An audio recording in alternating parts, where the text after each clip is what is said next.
Hola, ¿qué tal? ¿Cómo están? Muy buenas tardes, noches, ya ahora en este horario muy temprano oscurece y nos da un enorme gusto saludarles en este primer programa del año 2024. Estamos arrancando Derecho de Réplica.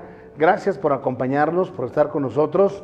Como siempre, transmitimos completamente en vivo desde los estudios de MG Medios, aquí en Irapuato, Guanajuato, la capital mundial de las fresas.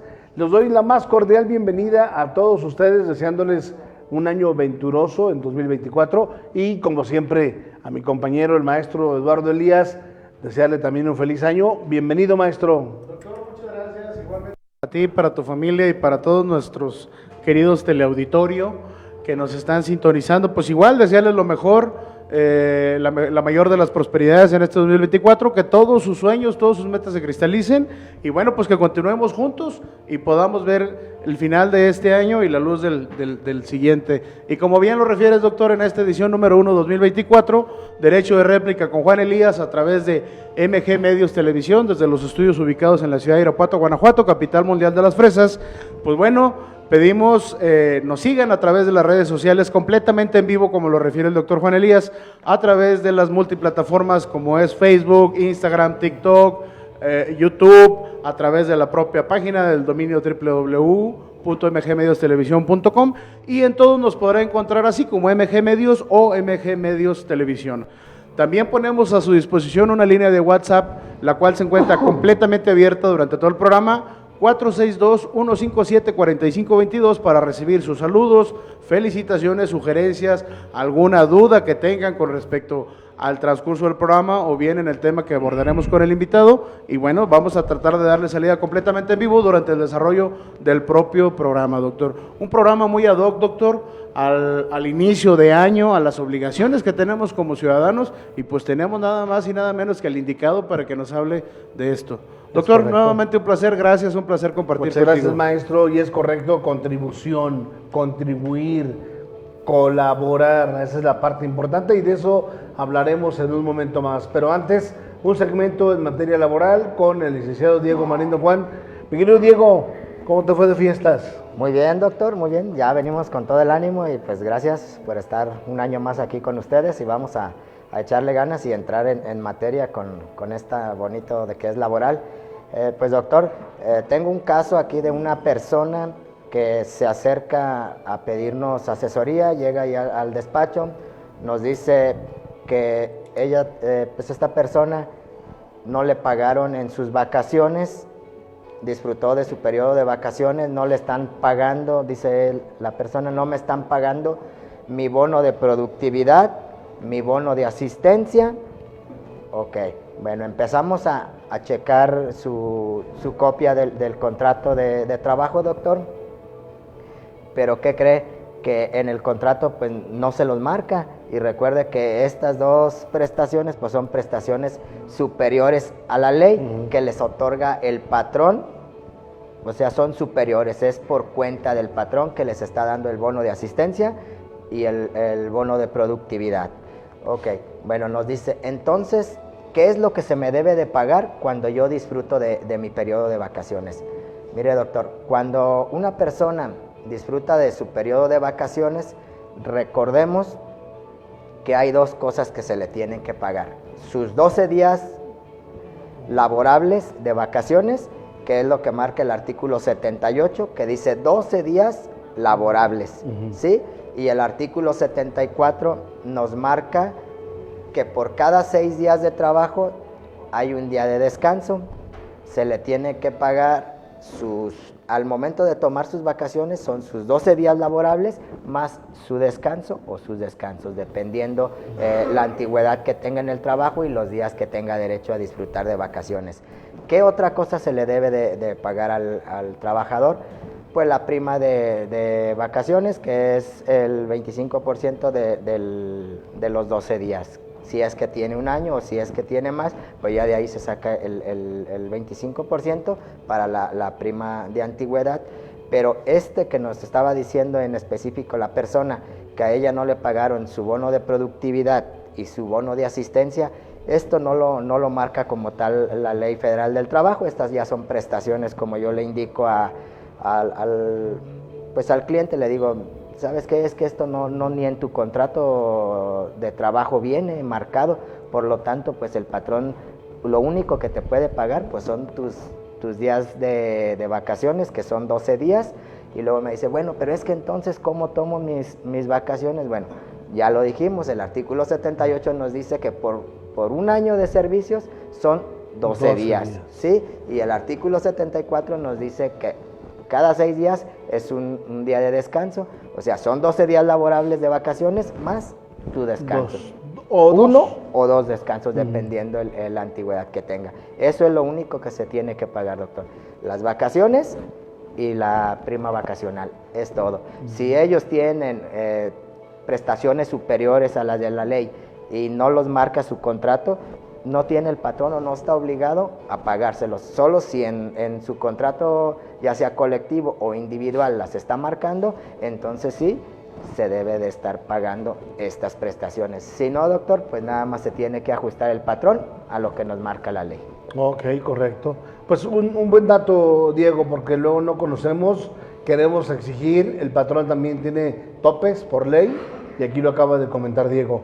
Una cosa es lo que marca la ley y otra cosa son las prestaciones superiores a las de ley, a las cuales el patrón está obligado hasta ciertos rubros. Buen tema, muy interesante, Diego, para abrir boca de este 2024. Sí, doctor, pues hay mucho de este tema, como por decir, hay prestaciones superiores que otorga el patrón, pero no necesariamente dice que cuando tú te vas de vacaciones te las tiene que pagar, porque son superiores. Él se ajustará a lo que marca tu contrato de trabajo o lo que marca la ley. Correctísimo, Diego, pues como siempre, muchas gracias por acompañarnos en este segmento laboral. Previo a un corte, mando los micrófonos con mi querido amigo el maestro Eduardo Elías. Tiene un mensaje y antes de irnos a corte. Gracias, doctor. Pues felicitar al licenciado Diego Marín ahí por su excelente aportación, muy interesante. Y bueno, pues agradecer a nuestro patrocinador, Agua Purificada, Agua Embotellada El Arbolito, que ahora nos ofrece su presentación en distintos sabores. Si me ayudas, licenciado Diego, a decirme los sabores: jamaica, fresa, lima, limón, chía. ¿Qué más? Horchata con canela, café, limón y café. Y todas están bien ricas, ¿verdad? Todas están por supuesto. Agua El Arbolito, agua que podrá encontrar en su tienda de abarrotes más cercana, en su tienda de autoservicio, y que si quiere contactarlos para su distribución lo podrá hacer a través de sus redes sociales como El Arbolito Oficial, lo cual está a la orden, un agua que cumple con todas y cada una de las reglas establecidas por la Secretaría de Salud, y bueno, pues a precio muy económico y al alcance de todos los bolsillos. Doctor, pues mando directamente ya a corte comercial, y bueno, regresamos a abordar el tema principal con nuestro invitado más que de lujo, doctor. Regresamos, no se vayan, derecho de réplica con Juan Elías.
Gracias, de regreso en Derecho de Réplica. Como siempre, un gusto estar con ustedes. Y bueno, ya lo comentaba el maestro Eduardo Elías, un invitado de lujo, en un momento ad hoc, pero que sea él el que nos haga favor de presentar a nuestro invitado. Maestro. Doctor, muchas gracias. La verdad, para mí es un honor.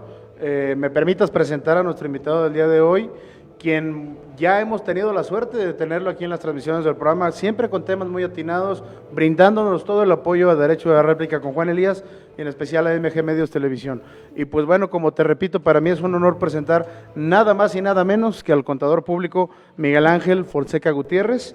Y pues el contador, él es nada más el tesorero municipal de Irapuato, Guanajuato, quien asume el cargo desde el inicio de esta administración y que muy atinadamente ha llevado a cabo y bueno, pues en sus manos las riendas de los dineros del municipio. Contador, de verdad es un placer nuevamente tenerlo, esta es su casa, gracias por estar con nosotros nuevamente. Es un gusto, antes que nada, pues extenderles un cordial saludo por parte de nuestra presidenta municipal, Lorena del Carmen Alfaro García, a todo el público de MG Multimedios. La verdad es, en esta ocasión, pues traemos información muy importante, cuestiones que implican, sobre todo, el impuesto predial, por otro lado, cuestiones de presupuesto, y muchas ocasiones la gente nos pregunta, oye, ¿qué es lo que opinas con respecto de la deuda? ¿Cómo ha sido contratada y cómo se ha estado manejando? Y adicionalmente la oportunidad de platicar con todos y cada uno de las personas que nos están viendo a través de las redes sociales, el cómo hemos ido evolucionando, cómo estamos atendiendo cada uno de los casos que tengan que ver tanto con el impuesto predial y así también con las cuentas catastrales. Excelente, una magnífica oportunidad porque, pues bueno, el impuesto predial es la contribución más importante que tiene de ingreso el municipio. Hay que pensar que hay otras contribuciones, pero bueno, no se asemejan al pago del uso del predio, además de que hay aportaciones tanto del gobierno local como del gobierno federal, que cada día las del gobierno federal son más chiquitos, el querido contador, entonces los municipios han tenido que hacer magia con su hacienda pública y con el tema de la captación de los ingresos. Pero si quieres podríamos entrar hablando un poquito en este tema de cómo va la deuda, cómo estaba la deuda al inicio de la administración, cómo va el día de hoy, y cómo se pronostica ya porque es su último año de gobierno de esta administración. Sí, la deuda que contrató el municipio infiere ahora sí que de un histórico desde el ejercicio 2014. Uh-huh. En esa época tuvo un refinanciamiento y se proyectó incluso a 15 años más. Uno de los principales puntos era el negociar una mejor tasa de interés, sobre todo para llegar de tasas arriba del 1, de la tasa TIE más 1 al 1%, al 100%, pues, para bajarla a la misma tasa TIE al más punto 70. Uh-huh. Entonces, ¿qué fue lo que se logró? Una negociación de dicha deuda obteniendo esa tasa preferencial, tasa TIE más punto 70. ¿Ese dinero de quién es? O sea, ¿a quién se le paga? ¿A quién le pagamos intereses? Con quien se contrató en ese entonces la deuda fue con BBVA, okay. Con Bancomer, un en banco. ese entonces, un banco, es una institución totalmente financiera. Ahí en ese entonces, cuando pues traíamos, fue una cantidad en el año 2014 de 261 millones de pesos. 261 millones. Obvio es de que vino toda la época de tener obviamente esos saldos, el mantenimiento, y bueno, este recurso se destinó directamente a la urbanización de calles. Uh-huh. Regularmente cuando hablamos de los temas de deuda es el obtener un fondeo de recursos para poderlo utilizar ya sea en obras de infraestructura, que es una de las premisas fundamentales que actualmente nos pide la Secretaría de Hacienda y Crédito Público.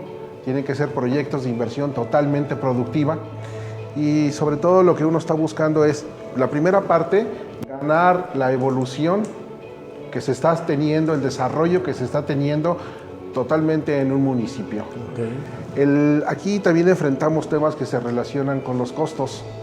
No es lo mismo el enfrentar, por ejemplo, los costos que se tendrían que estar invirtiendo en este momento en cemento, en todo lo que tiene que ver con el concreto, con la mano de obra, con todo lo que tiene que ver con el acero, representados ahorita en este momento. Si esto lo tomamos en una escala de aproximadamente de un 100%, yo considero que si esta obra la dejáramos de hacer, impide luego entonces el desarrollo y más sin embargo es dar oportunidad para que exista mayor accesibilidad, para que existan proyectos totalmente urbanísticos, para dar cabida al desarrollo económico y también igual el acortar las distancias que se tienen de una localidad, de una colonia directamente hasta el centro del propio municipio. Digamos, mejorar la calidad de vida. Mejorar totalmente la calidad de vida y luego entonces, si en esa comparativa del 100%, pues estaríamos hablando de que si aproximadamente, si los enfrentáramos a los mismos 15 años, que es lo que hemos contratado actualmente, la última parte de la deuda,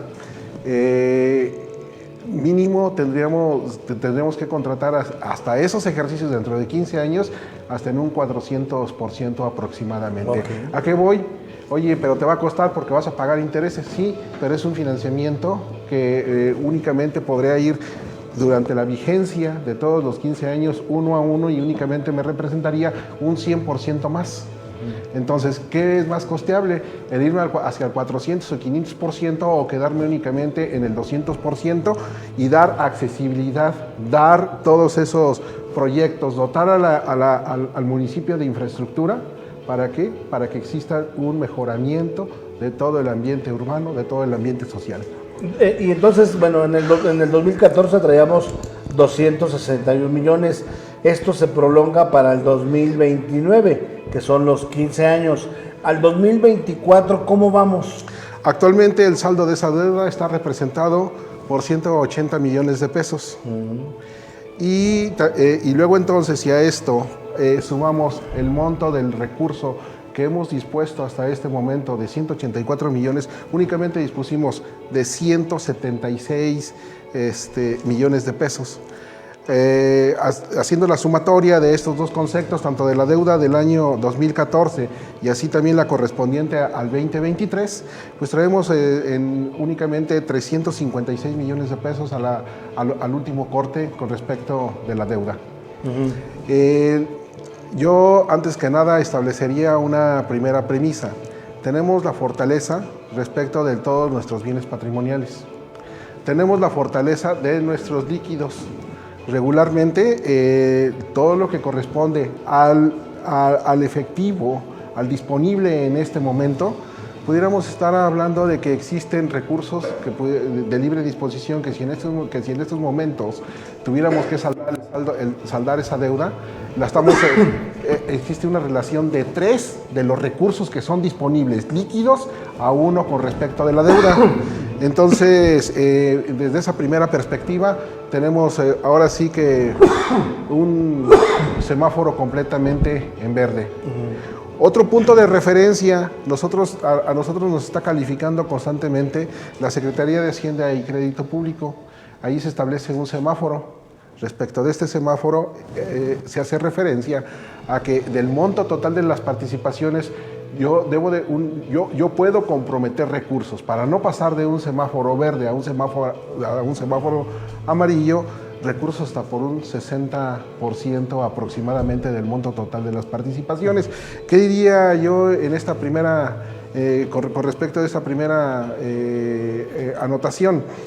De que nosotros podíamos adquirir incluso mucho, teníamos capacidad para adquirir más deuda. Hay capacidad de endeudamiento. De endeudamiento, y que esta podría estar alcanzando los rangos de entre los 600 y de los 700 millones de pesos. Pero no es el propósito, obviamente, sino es únicamente un parámetro, es una referencia únicamente de que estamos muy por abajo de nuestra capacidad de endeudamiento para pasar de un semáforo totalmente verde a un semáforo amarillo. Incluso estando en un semáforo amarillo podríamos seguirnos endeudando. Entonces, en este momento digo, si hago la comparativa con respecto de los 700 millones de pesos, que es lo que me permite la Secretaría de Hacienda y Crédito Público dentro de lo que son sus sistemas de indicadores, pues estoy solamente a un 50% de lo que correspondería al semáforo verde, 700 millones de pesos. Traemos 356 millones aproximadamente en este momento. Y hay otro punto, un tercer punto de referencia. Eso no es dicho por su servidor. Esto es una referencia que se establece por cuenta de las calificadoras. Son instancias completamente independientes, son externas. Y dirán por ahí, oye, ¿para qué contratar entonces una calificadora? Digo, únicamente se contrata exclusivamente por un tema de conveniencia. Tal vez sí, es un asunto de conveniencia. ¿Por qué? Porque ellos también vienen y miden nuestras capacidades. La primera parte, para obtener cuál es nuestra capacidad de generación de ingresos. Okay. Y una segunda parte es para medir la efectividad en la aplicación del gasto. Y ahí en el tema de efectividad entramos a temas relacionados con transparencia y rendición de cuentas. ¿Cómo nos posicionan ellos con respecto de nuestra capacidad para adquirir, generar ingresos y posteriormente estarlos aplicando?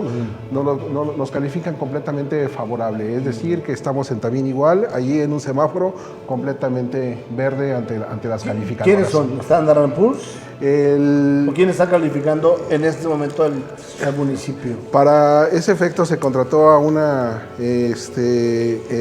empresa, fueron Ratings. Okay.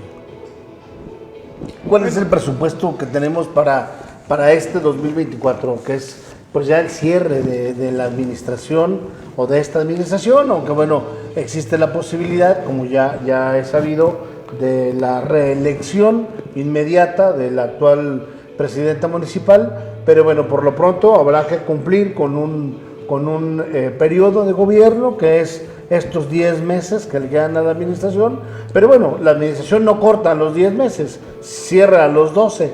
Para estos 12 meses, ¿cómo estamos, contador? Bien. Una primera referencia será comparar el presupuesto que se autorizó en el año 2023. Okay. En ese entonces se hizo una proyección de aproximadamente 2.456 millones. Aquí hago una anotación. En ese entonces estábamos etiquetando remanentes que se obtuvieron del ejercicio 2022 al 2023. Bueno, pero ahora para los efectos del año 2024 no se han etiquetado aún hasta este momento los remanentes. ¿Y si hay? Y estaremos en el proceso de cierre. Okay.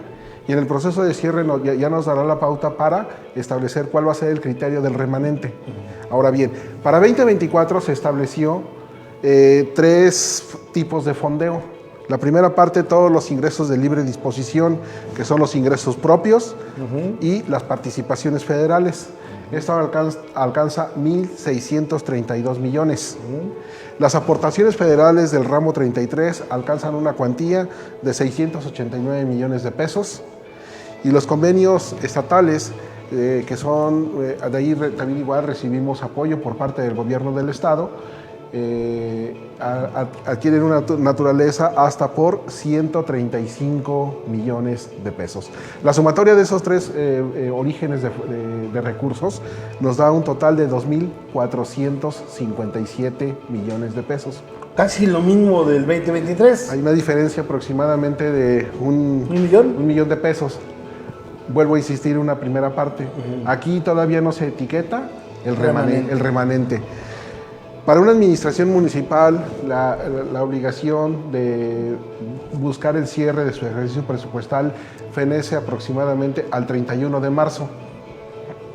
Traemos recursos de índole federal y ellos se sujetan al siguiente criterio. Al 31 de diciembre todas las obligaciones deben estar comprometidas y devengadas. Entonces eso es lo que nos permite el que no tengamos la devolución de recursos. Eso sería una primera circunstancia. Vamos hacia la segunda. Los pagos se tienen que estar realizando durante los meses de enero y febrero. En el mes de febrero ya estaremos buscando ya los mecanismos de comprobación. Me pueden decir, oye, generaste intereses, luego entonces devuélvelos a la tesorería de la federación. Oye, generaste remanente, también en origen a los recursos del ramo 33, devuélvelos a la tesorería de la federación. Entonces ahí hay dos premisas por las cuales se pudieran estar devolviendo recursos.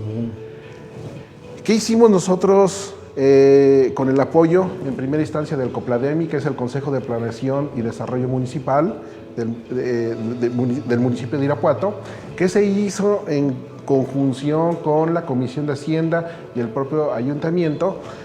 Si bien es cierto, los recursos del ramo 33 nosotros los estamos sujetando no a cuentas de inversión, sino a cuentas productivas. Son dos cosas distintas. Una cuenta de inversión es aquella que la sujeto a un determinado plazo. No necesariamente, los puedo tener a la vista al mismo día o los puedo tener a un determinado plazo, una semana, 15 días, un mes, 90 días, 180 días. Esas son las cuentas de inversión. En el caso nuestro lo que tenemos son cuentas productivas. ¿Qué se establece entonces con las instituciones bancarias? También igual que exista un rendimiento, un producto financiero, un producto a favor del municipio. Entonces la sujetamos a cierto tipo de tasas de referencias, tasas TIES, a un determinado ¿Qué es una tasa TIE? TIE es la tasa interbancaria interna de equilibrio. Es una referencia, es algo que va midiendo cómo se va moviendo la canasta básica en un periodo determinado, en un mes. Okay. Esto también lo podemos estar observando muy palpablemente. La otra ocasión comentaba que uno de los mecanismos para estar observando cómo se va desplazando la inflación es tan solo con el litro de la gasolina. Ese es un parámetro. Ese es un parámetro. Por ejemplo, si en algunas estaciones de servicio, algunos los traen, por ejemplo, todavía en 22.99, en otros lugares los traen en 23.50, pero yo he visto incluso que ya están llegando hasta el rango del 23.99. Si hacemos una comparativa con el ejercicio inmediato anterior, traemos rangos entre 20 y 21 pesos. Entonces, a ese incremental lo toman como una referencia y lo integran a un factor que nos va a dar una tasa. Y esa tasa es lo que dice todos tus rendimientos, refiérelos con respecto de esa tasa que es publicada por el Banco de México, y luego entonces los bancos también, tanto por las deudas, nos lo retribuyen a una tasa de referencia, pero también por las cuentas que tenemos, por nuestros saberes, también tenemos el derecho de obtener entonces un rendimiento.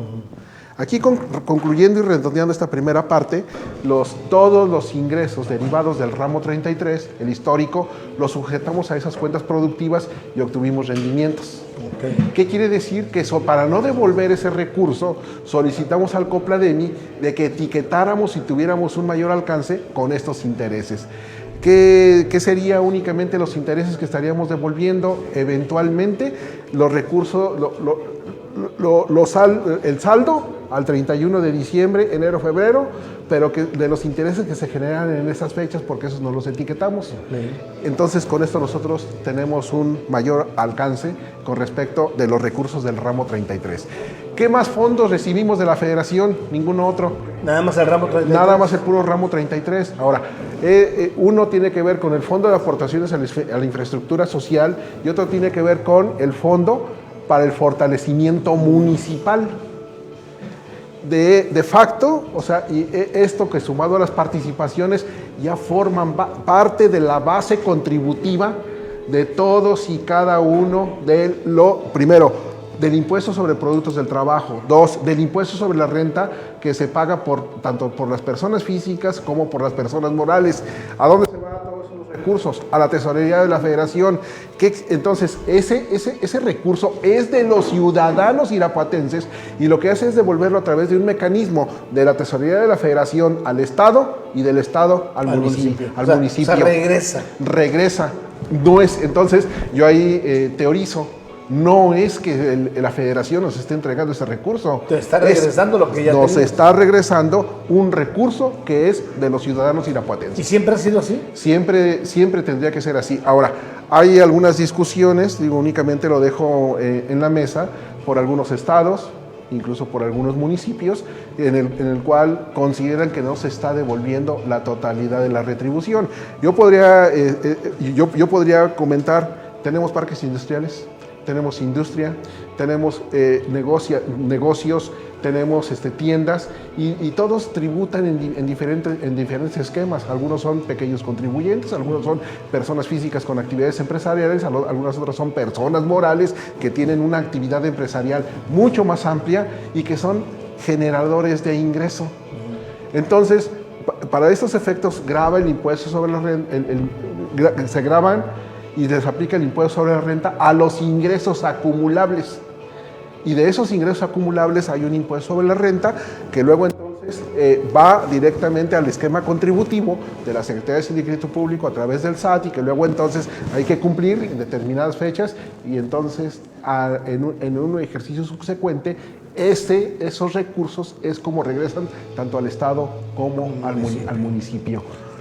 Interesante el tema. Marco, te veo inquieto. Bienvenido, buen año. ¿Cómo te fue de fiestas? Excelente, doctor, igualmente feliz año, empezando aquí con toda la actitud y con todos los ánimos aquí arrancando este primer programa y qué mejor que con nuestro gran invitado, aquí el contador. Y pues bueno, tenemos ahí varios comentarios, saludos y unas preguntas que yo creo que vale la pena leer. El primero de ellos es un saludo de Jurisdicción Sanitaria de Irapuato, saludos, que tengan un excelente inicio de año. Muchas gracias a los amigos de la jurisdicción. Así es, también tenemos a José Antonio Gómez Soto, quien refiere que es un tema muy interesante, muy oportuno, pues es cuando tenemos que pagar este impuesto y muchas de las veces nos preguntamos a dónde va ese dinero o si es mucho lo que pagamos o bien si es injusto. Okay. Eso es lo que nos refiere José Antonio. María de Jesús Elías, como cada jueves, nos refiere que saludos, un inicio de año y un excelente tema. Alma Delgado, por su parte, le manda saludos al contador Miguel Ángel Fonseca y dice excelente charla. Por acá tenemos una pregunta de Martín Gutiérrez de Irapuato. Dice, mi propiedad está sobre áreas de Nacosari. Este año subió el predial de 560 a 1600. ¿Por qué fue? Es una pregunta muy válida que aquí nos hace Martín. Carlos Maldonado, también de Irapuato, ¿cuáles son las dependencias locales que generan ingresos al municipio? Eduardo González dice, tengo mi tercer año de predial, ¿hay convenios para este pago o hay imparcialidades? Si es así, ¿cómo lo puedo hacer y a dónde me puedo acercar? Correcto. Por nuestra parte, pues bueno, es todo. Bueno, aquí de los comentarios que hay. Muy bien, Marco, muchas gracias. Pues bueno, cerrando el tema del presupuesto, creo que hay interés porque se ejerza en un año electoral, sobre todo. Es complicado para una tesorería cerrar un proceso de una administración en un año electoral, contador. La administración pública, por su propia naturaleza, es dinámica. Entonces, una tesorería es una instancia eminentemente técnica. Partiendo de esa tesitura, pues bueno, tendría que estar alejado totalmente de esos procesos electorales. Obvio es de que se programó un presupuesto que para el ejercicio 2024 estaría alcanzando un rango de los 2.457 millones.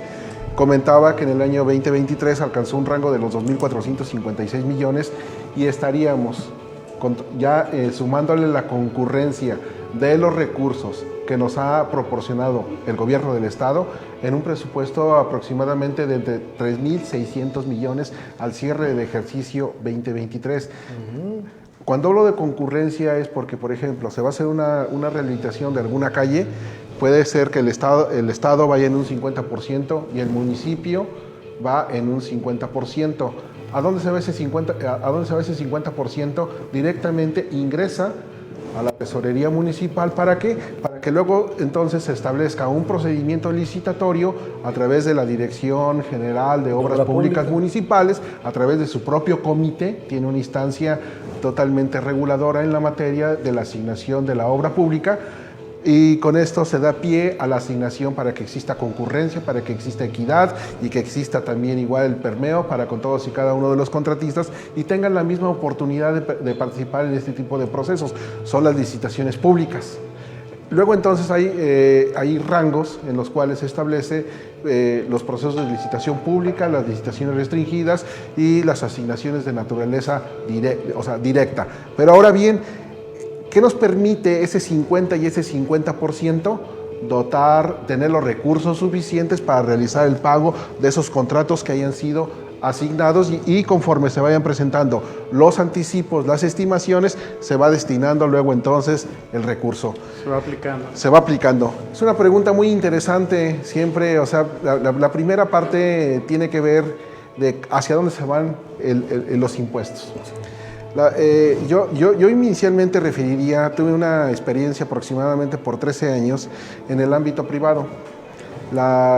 Ahí me dedicaba obviamente al estar determinando, a estar revisando impuestos de naturaleza federal, impuestos sobre la renta, impuesto al activo, impuesto al valor agregado, impuesto especial sobre producción y servicios, y así también los impuestos que se llegasen a generar por la enajenación incluso de las propias acciones. Todos tienen un mecanismo de acumulación totalmente diferente.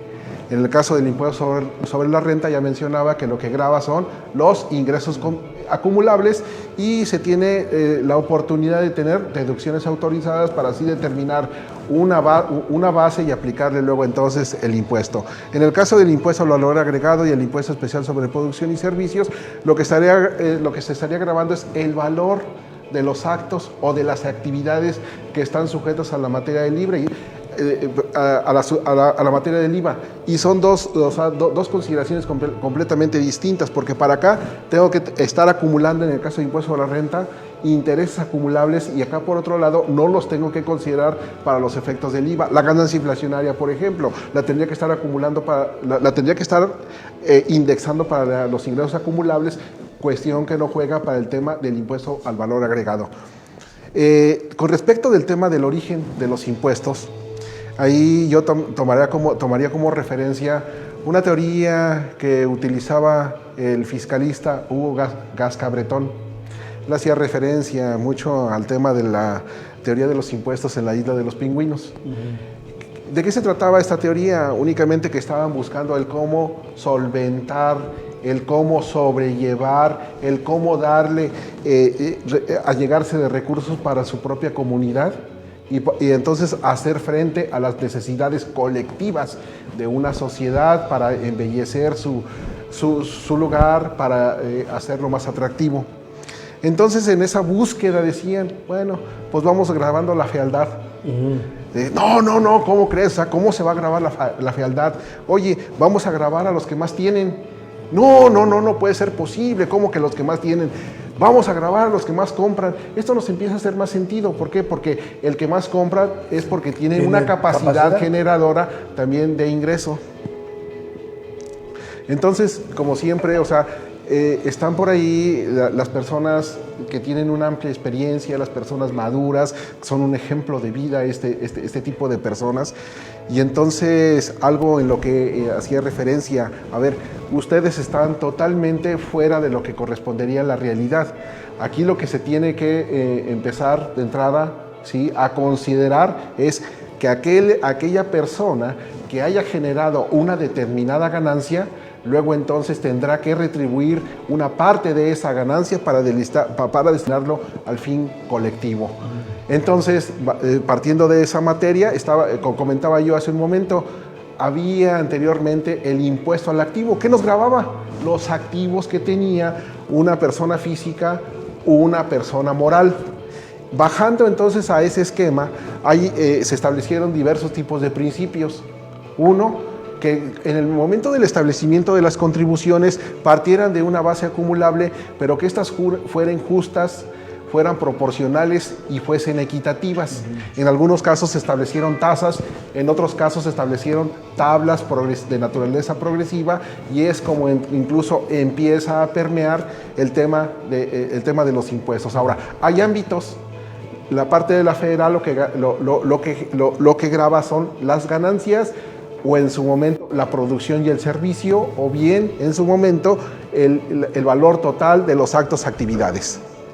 Una vez de que me regreso luego entonces al ámbito del impuesto predial, en el impuesto predial tiene su origen aproximadamente en los años de 1920. En ese entonces el presidente establece un 1 al millar con respecto de las propiedades que tenía. ¿En aquel entonces Porfirio Díaz? No, Álvaro Obregón. Sí, venía Venustiano Carranza y él sucede después del asesinato Álvaro Obregón. Y entonces ahí lo que se prevía es traer al menos uno al millar del valor total de esas propiedades. ¿Y cuál era la finalidad? El formar un catastro de naturaleza totalmente federal. Si lo traemos incluso a estos tiempos, digo, pues entonces el origen sigue todavía aún conservándose. ¿Por qué? Porque son uno de los principales, como se hizo referencia hace un momento, de los principales recursos de los cuales se llega a un municipio. Y luego entonces, ¿qué es lo que está grabando? Precisamente el terreno, la casa, el departamento, y que son de los saberes propios de un particular, de una empresa, de un colectivo, o de en origen cuando están en un proceso de regularización, cuando pasan de una propiedad social a un nuevo régimen, ¿sí? Incluso hasta la propia copropiedad, que es lo que entonces grava. Ahora bien, con respecto de esto, esta es la principal finalidad, que por el ámbito de aplicación municipal y territorial, ¿dónde está ubicada luego entonces esa propiedad?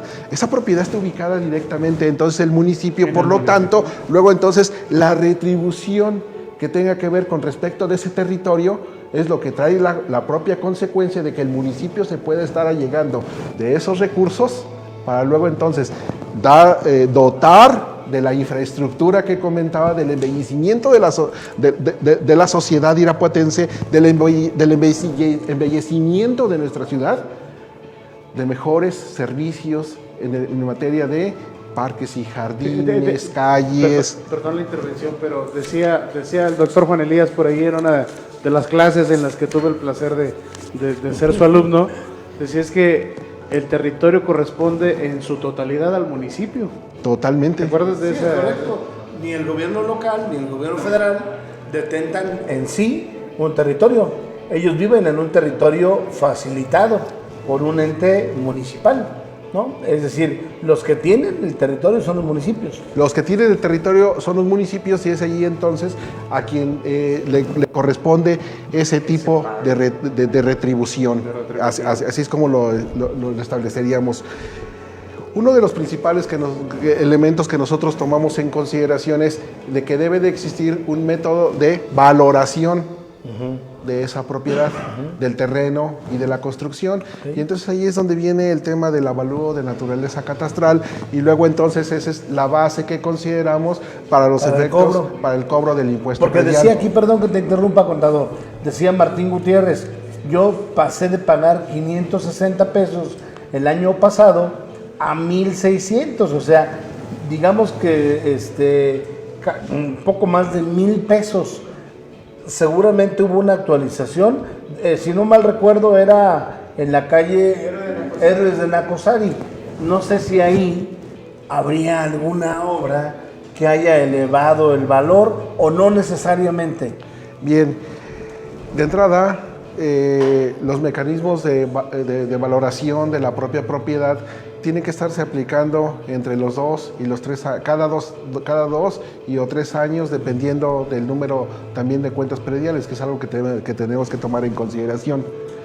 Ahora bien, nosotros actualmente lo que tenemos es un mecanismo mediante electrónico totalmente mismo, que viene habilitado con todos y cada uno de los documentos que fueron generadores para haber acreditado tanto esa propiedad, tanto esa posesión como esa propiedad. Entonces ahí ya tenemos una primera referencia. Una perspectiva es de que se hicieron levantamientos, o sea, totalmente fotogramétricos, a través de un vuelo, y entonces aquí se hace un mecanismo de indexación con ese mecanismo de fotografía. Y entonces, ¿qué es lo que hace? Baja ese pixelaje hasta la capa más suficiente que nos permita observar si se agregó mayor construcción, hubo algunas adecuaciones, y por ende luego entonces vienen los incrementos de valor. Ahora, esa sería una primera anotación. A la segunda anotación es de que este tipo de procesos son revisables. Es decir, nosotros por obligación luego entonces de esa valoración se la tenemos que notificar al contribuyente. vía notificación. Y en esa notificación puede generarse tanto la conformidad o la inconformidad por cuenta del particular. Sí.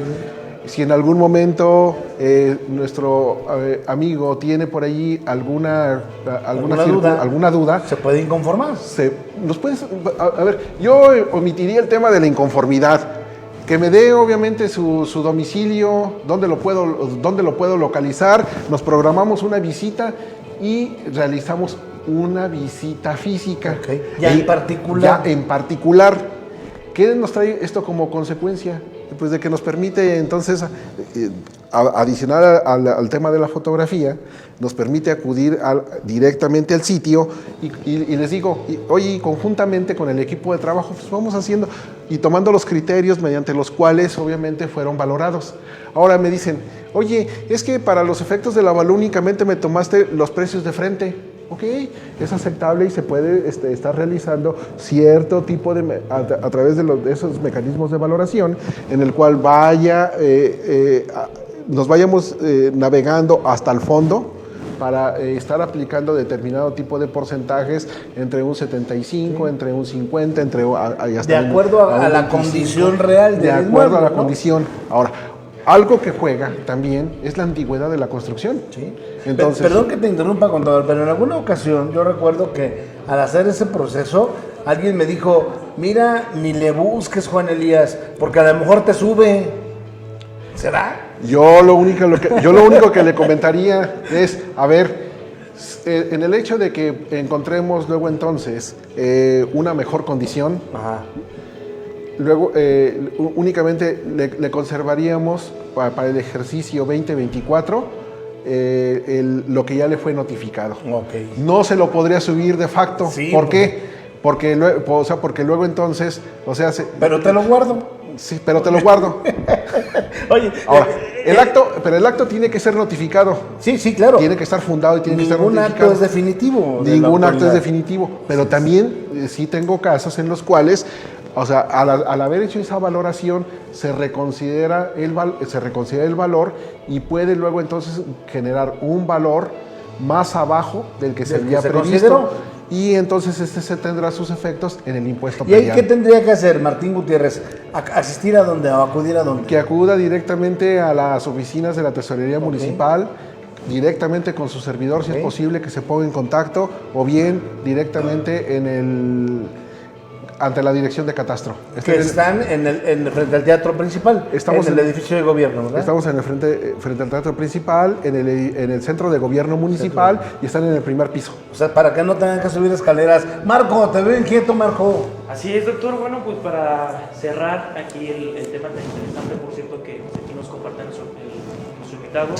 Tenemos varios saludos, uno de ellos Francisco Mancha, que es un buen amigo de acá del contador, de nuestro invitado, quien refiere que un saludo para ti, Eduardo, y otro para ti, Juan, y gracias. Un gusto y volver a escuchar al contador Fonseca, un gran amigo. Gracias. Por otro lado tenemos a Pedro Barroso, quien refiere que también manda saludos al contador Miguel Fonseca, y de igual forma otro saludo para usted, doctor, y para el maestro Eduardo. Tenemos también unas preguntas. Sí, venga. Dice Antonio López, ¿qué estrategias hay para el cumplimiento del pago del predial? Bueno, sabemos que ha habido diferentes planes, ¿no? Me imagino, para el cumplimiento de este pago, ¿no? Jesús Ríos Hernández de Salamanca dice, ¿cómo vamos con las aportaciones federales? Que creo que también es una pregunta muy interesante. Ok.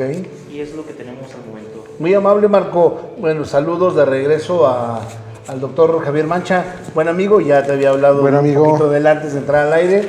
Saludos al doctor Javier Mancha, ya hice propio el saludo aquí con el contador. Muchísimas gracias. Lo mismo a Pedro, lo mismo a Jesús y a los amigos que nos siguen en Derecho de Réplica. Hablando entonces del tema predial, dice Arturo, ¿qué estrategias de pago? ¿Hay estrategias de pago? Es decir, en este momento quien quiera pagar tiene, como todos los años, una bonificación, un descuento, y cómo lo puede hacer, cuáles son los medios. Sí, la primera parte está considerada en la ley de ingresos, y hay un descuento directo en el impuesto predial en un alcance de un 12%. Okay. Entonces, por ejemplo, al total del impuesto predial, a todas aquellas cuentas que se extingan de facto, se les aplica el 12%. Incluso ya viene considerado tanto en los recibos como en los estados de cuenta dicha consideración. Y viene dos apartados, lo que correspondería para el mes de enero y lo que correspondería para el mes de febrero. Para el mes de febrero se está aplicando una consideración de un 10% de descuento directo sobre el impuesto predial. Y adicionalmente, para aquellas cuentas que se extinguen inmediatamente, también en el caso de que haya existido un rezago, se les aplica el 100% de descuento de la totalidad de los recargos. Es decir, me quitas los recargos y me harías también mi 12 o no. ¿Correcto? Ok. Así es, siempre y cuando se extingan en una sola En una sola exhibición. Si hago convenios, no me aplica. Si hago convenios, no aplicaría luego entonces el tema de del descuento del 12 y del 10%, pero sí me aplicaría un porcentaje atendiendo a la temporalidad, un descuento sobre los recargos. Por ejemplo, yo citaría de que si me haces un convenio a 3 meses, te hago un descuento del 90% de descuento de los recargos. Si hacemos un convenio a 6 meses, te hago un descuento del 80% de descuento de los recargos. Y nos podemos ir hasta 12 meses y atendiendo a las condiciones de la persona, de la propia sociedad, atendiendo a esa condición, al estudio socioeconómico que podamos prever, podemos hacer un descuento de hasta un 60% y podemos pactar a un año. Ya convenios que vayan rebasando un año, yo creo que hay que reconsiderarlos, digo sobre todo, ¿por qué? Porque se nos van a montar con el siguiente ejercicio fiscal. Doctor, ya tenemos el tiempo muy encima, pero creo que un tema muy importante, medios de pago y puntos de pago. Puntos, sí, porque mucha gente acostumbraba a ir a la calle Pípila ahí a hacer el pago y resulta que hoy lo están mandando a Presidencia, contador. Actualmente, se está realizando, se habilitó. Es más cómodo además, ¿no? Se vistió la Presidencia, de Tenemos verdad. el patio más amplio de Es todo un lugar el país. Es un lugar bonito. Muy bonito. Y se ha establecido incluso más estrategias en el cual te doy el estado de cuenta, puedes pactar también tu cuota mínima. La cuota mínima son 491 pesos, son para la gente adulta, son para las personas que tengan, por ejemplo, un crédito con el Infonavit, con una institución de naturaleza totalmente social. Ahí inmediatamente en ese lugar lo puede estar pactando. También puede estar pactando algunas consideraciones con respecto de los valores catastrales e inmediatamente ya cuando pasas con tu estado de cuenta te damos un turno y pasas aproximadamente a las 11 cajas que hemos habilitado directamente en los patios. O sea, resuelves todo ahí. Ahí inmediatamente. Muy ágil, 11 cajas a disposición, pues creo que va a ser muy ágil. Los puntos de pago que estaban anteriormente en centros comerciales ya no van a existir este año. Está Plaza Jacarandas. Plaza Jacarandas, San Roque creo que había uno también. La Comer está en San Roque y también habilitamos un nuevo punto de pago que es Plaza Magna. Okay. Y adicionalmente con respecto de las instituciones bancarias, Banco del Bajío, BBVA, Banorte, Santander, HSBC, Banamex y la cadena comercial OXXO. Todas tienen la actualización de cuál es el saldo que detenta la persona. Están actualizadas completamente. ¿Bastará con el nombre? Bastará con el número de la cuenta predial. El número de cuenta predial. Ahora, si no queremos acudir a ningún punto, ni al banco, ni a un centro comercial, o no queremos acudir directamente al patio de la Presidencia, lo podemos hacer a través de la página pagos.irapuato.gov.mx. En línea completamente y de manera segura. Es totalmente seguro, no hemos tenido realmente problemáticas en cuestiones de reclamo. Y es totalmente segura actualmente a través de esta página y a través también de la APP. Pues voy a repetirla, maestro, es pagos.irapuato.gov.mx. Totalmente. Ok, ahí está. Ahora, en un momento más ahí lo pondremos en un súper para estarlo transmitiendo durante el mes, maestro. Durante el mes, por supuesto, y hacer conciencia de que ya nos dio una explicación muy profunda el contador, cuál es el camino, la ruta, cómo se devuelven, cómo se aplica todo este tipo de impuestos, de contribución que debe de hacer y hacer conciencia, evidentemente que pues como ocupamos servicios como ciudadano, pues también el municipio ocupa ingresos para poder proporcionar. Sí, maestro, fíjate que normalmente hablamos constitucionalmente de mis derechos. Bueno, pero la Constitución también habla de obligaciones. Está bien. Y una de estas es contribuir al gasto público. debe de existir una dualidad, como lo es así también la teoría de las polaridades, lo positivo, lo negativo, Sí, como que el esa parte derecho, no la queremos. obligación. Quiero ver mis derechos. Le hacemos de la vista corta. Sí, pero también hay obligaciones. Yo quiero agradecer muy ampliamente a toda la ciudadanía irapuatense. Hemos tenido una excelente respuesta. Actualmente ya llevamos un 18.34%. Ayer yo comentaba también en algunos de los medios que traíamos 38 millones ya de recaudación. Ya en este momento traemos 62 millones de pesos. La meta está fijada en 340 millones de pesos. Hay un incremento con respecto del ejercicio inmediato anterior. En el ejercicio inmediato anterior establecimos 310 millones de pesos, misma que fue superada hasta en un 110%. Sí, se superó mucho. Se superó completamente. Pues ya este próximo lunes que el maestro haga su pago predial, seguramente hay unos 50 millones, se va a notar. Previo al convenio que me otorgue el contador. Cuenta con él. Y ya se notará en las Se notará, arcas. Se notará en la caja. Se verá reflejado. Se verá Contador, reflejada. como siempre, un gusto. Esta es tu casa y esperamos tenerte aquí después del cierre del predial para que nos platiques cómo nos fue. Con todo gusto. ¿Te parece? Estamos completamente a sus órdenes y siempre a la orden de toda la ciudadanía irapuatense. Esta es tu casa, te agradezco mucho. Van en su predial, ahí están las múltiples opciones de pago. Y bueno, recuerden que esto es para contribuir, mejorar y tener un Irapuato cada día más digno de vivir, más bonito, más comunicado, con más servicios. El impuesto predial 2024, aquí está la explicación. Vamos a un corte y regresamos inmediatamente.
De regreso en Derecho de Réplica, ya en el último de los bloques de este primer programa del 2024. Como siempre, tenemos temas relevantes de la Corte, temas interesantes en materia jurídica, y para ello le damos la más cordial bienvenida y también le deseamos un venturoso 2024 a nuestro compañero, el licenciado Emilio Laguna Beltrán. Señoría, bienvenido a este 24. Doctor, buenas tardes, buenas tardes a todo el auditorio. De igual manera aprecio enormemente sus buenos deseos y las bendiciones. Una vez más, doctor, con el gusto de compartir con ustedes este foro de Derecho de Réplica, y creo que no es para menos con un tema que traemos importante y trascendente, como lo habíamos prometido en emisiones anteriores en este programa, analizamos un tema relacionado con la figura de la prisión preventiva oficiosa, doctor.